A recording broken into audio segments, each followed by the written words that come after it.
The Greaseman, yeah? Yeah, old Daddy, yeah. Daddy wasn't the same as me. You know me, I'm a liberal thinker, but old Daddy, he loved to get out there and harass IPs. Like, we'd be just driving along, headed to the hardware store to get us some lug nuts. Daddy'd see an IP walking down the street. He'd roll down the window, pull right up to him and say, "Hey, buddy!" And he'd turn around, Daddy'd go, "Boom, shakalaka, boom, shakalaka," and then take off as the IP came running after the car. Daddy was awful. Awful.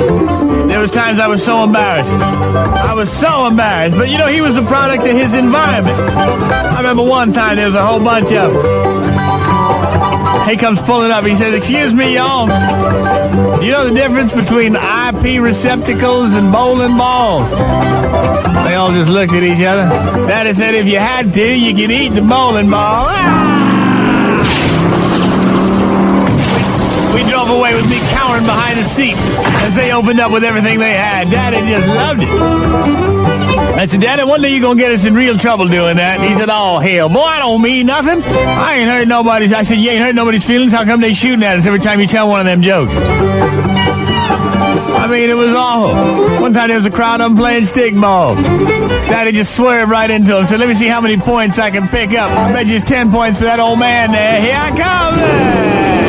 They was ducking in the dodges.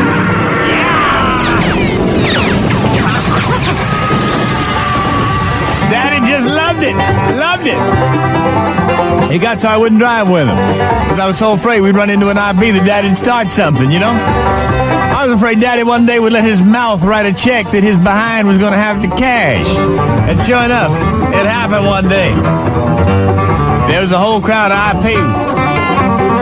Daddy said, "Hey, you hear y'all in for new national holiday? October 2nd.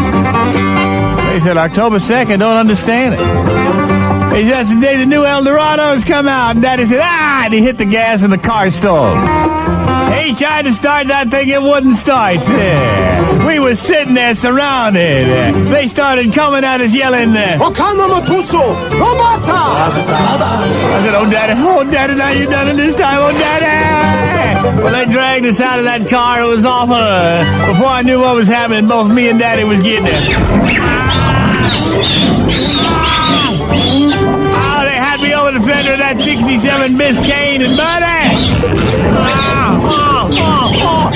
And Daddy was on the other side so we could face each other, both of us with our faces scrunched up like Charlie Chan. Said, "Daddy, how can you do this? How can you do that?" He said, "One thing, boy. Years from now, when people ask you about your background, you'll never forget the way you was reared, will you?" It was awful. Finally, they turned us loose, and by that time, the engine had unflooded itself, and we went home. We didn't say nothing to Mama. We just walked in the day, sat down, and turned on the TV set, and wouldn't you know, of all things to be on TV, there was a little show on the bicentennial, and it showed all these guys in Revolutionary War attire loading muskets. Yeah, they was loading muskets. I'll never forget me and Daddy looking at each other with a pained expression on our faces as we saw them guys tramping home the powder and the bullet and the wad with that ramrod. Finally, Daddy said, "Boy, turn the station, man. Turn the station, boy. I can't look at that." Oh, my God, it was awful.